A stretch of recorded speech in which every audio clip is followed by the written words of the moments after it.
کہ جو مومن ہے اس کے لیے دنیا کی زندگی قید خانہ. اب یہ قید خانہ کا کیا مطلب ہے کہ آپ ذرا ایک کانسیپٹ ذہن میں لائیے یا ایک امیج لے کے آئے کہ ایک جو قید خانہ ہوتا ہے, ایک جیل ہوتا ہے, اس کا کیا ہوتا ہے کانسیپٹ. اس کے اندر حقیقت میں کیا ہوتا ہے کہ اس کی کچھ باؤنڈریز ہوتی ہیں, اور پھر نہ صرف باؤنڈریز ہوتی ہیں بلکہ وہاں پہ رہنے کی ایک ترتیب ہوتی ہے. اگر کوئی شخص جیل میں چلا جاتا ہے تو جب اس کو کھانا ہوتا ہے تو اس کے جو ڈیفائنڈ کھانے وہاں پہ موجود ہیں اس نے وہی کھانے کھانے ہیں. اس کو سونے کے لیے جو بستر دیا جاتا ہے, جس طرح کا بستر ہے اس نے وہیں پہ سونا ہے. جو لباس ہے اس کو لباس ایک خاص طرح کا بتایا جاتا ہے, آپ نے یہ لباس پہننا ہے, وہی لباس پہنتا ہے. تو وہ اسی طریقے کی زندگی گزار رہا ہوتا ہے. اسی طرح سے ہم بحیثیت مسلمان, اللہ نے ہمارے لیے جو دنیا کی زندگی بنائی ہے وہ قید خانہ بنایا. قید خانے سے مراد کیا ہے کہ اللہ تعالیٰ نے ہمیں آزاد نہیں چھوڑا کہ ہم اپنی خواہش سے, اپنی مرضی سے ہر چیز کرتے رہیں. جو میرا دل چاہے گا میں کروں گا, جو میرا دل نہیں چاہے گا میں نہیں کروں گا. جو میرا دل چاہے گا میں پہنوں گا, جو میرا دل نہیں چاہے گا میں نہیں پہنوں گا.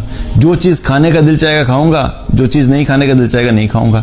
ہر چیز میں اپنی مرضی اور اپنی خواہش ہم نہیں گزار کر سکتے کہ اس کے مطابق زندگی نہیں گزار سکتے, کیونکہ اللہ تعالیٰ نے ہمیں زندگی گزارنے کا ایک طریقہ بتایا ہے. تو وہ قید بھی حقیقت میں دیکھا جائے تو وہ قید کیا ہے کہ اللہ تعالیٰ نے ہمیں شریعت کا پابند کیا ہے, باؤنڈریز دی ہیں کہ ود ان دوز باؤنڈریز تم نے اپنی زندگی کو گزارنا ہے. اور وہ جو باؤنڈری ہے اللہ کا بڑا احسان ہے اور اللہ کی رحمت ہے کہ اللہ تعالیٰ نے وہ باؤنڈری اتنی بڑی رکھی ہمارے لیے کہ ہم اپنی کوئی بھی خواہش پوری کرنا چاہے تو کر سکتے ہیں. صرف اللہ تعالیٰ نے طریقہ بتا دیا کہ اس کے مطابق پوری کرو. یہ اللہ کی بڑی رحمت ہے کہ اللہ تعالیٰ نے وہ جو قید رکھی وہ قید ایسی نہیں رکھی کہ جو کہ ہمارے لیے جس کو فالو کرنا مشکل ہو. اب اگر آپ جیلز کی اگزامپل لیں تو کچھ جیلز ایسے ہوتے ہیں جو بالکل ہی جہاں پہ آپ سمجھیں کہ جب جیل میں ڈالا جاتا ہے تو انسان کی زندگی بالکل ہی ختم ہو جاتی ہے. مطلب کہ وہاں پہ لیٹنے کے لیے بستر بھی موجود نہیں ہے. کچھ ایسے جیلز بھی ہوتے ہیں دنیا میں کہ جہاں پہ جو ہے وہ قیدیوں کو کیا کہا جاتا ہے آپ زمین پہ لیٹیں. ان کے پاس کھانے کے لیے پراپر کھانا کوئی نہیں, بجلی کا ارینجمنٹ کوئی نہیں, وہاں پہ ان کے لیے کوئی لباس کا کوئی ارینجمنٹ نہیں, کوئی پاکیزگی کا کوئی ارینجمنٹ نہیں. تو اس قسم کے بھی جیل ہوتے ہیں. اور کچھ جیلز ایسے ہوتے ہیں کہ جو اتنے لیوش جیل ہوتے ہیں کہ ایک عام بندہ جو اپنی زندگی باہر گزار رہا ہوتا ہے اس سے بہتر لیونگ سٹینڈرڈز کچھ جیلز کے اندر ہوتے ہیں. یورپ کے اندر آپ چلے جائیں اور یو ایس وغیرہ کے اندر ڈفرینٹ کنٹریز میں جو جیلز ہیں وہ بڑے اچھے سٹینڈرڈ کے بھی جیلز بنے ہوئے ہیں. تو ہمیں اللہ نے جو جیل دیا ہے, یہ قید خانہ دیا, یہ ایک لیوش قسم کا قید خانہ ہے.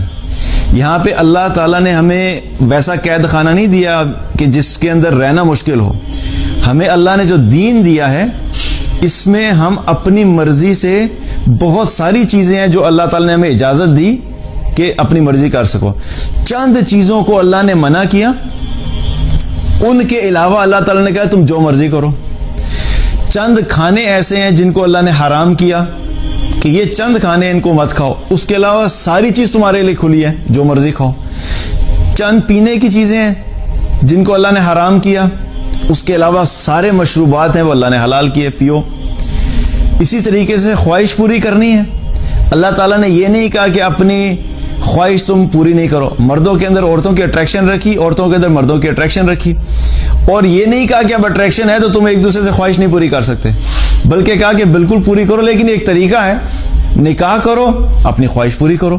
تو یہ اللہ سبحانہ تعالیٰ کی بڑی رحمت ہے کہ وہ قید خانہ تمہیں دیا, لیکن وہ قید خانہ ود ان اٹسیلف بہت خوبصورت ہے. جب ایک مسلمان اپنے آپ کو اس قید خانے کا پابند کر دیتا ہے تو وہ ظاہری طور پہ اس کو لگتا ہے کہ میری کچھ باؤنڈریز ہیں, لیکن ود ان دوز باؤنڈریز ہم اپنی زندگی کی آلموسٹ ہر خواہش پوری کر سکتے ہیں. دین کی بات پھیلانا صدقہ جاریہ ہے. ثواب کی نیت سے ویڈیو کو شیئر ضرور کیجیے. جزاک اللہ.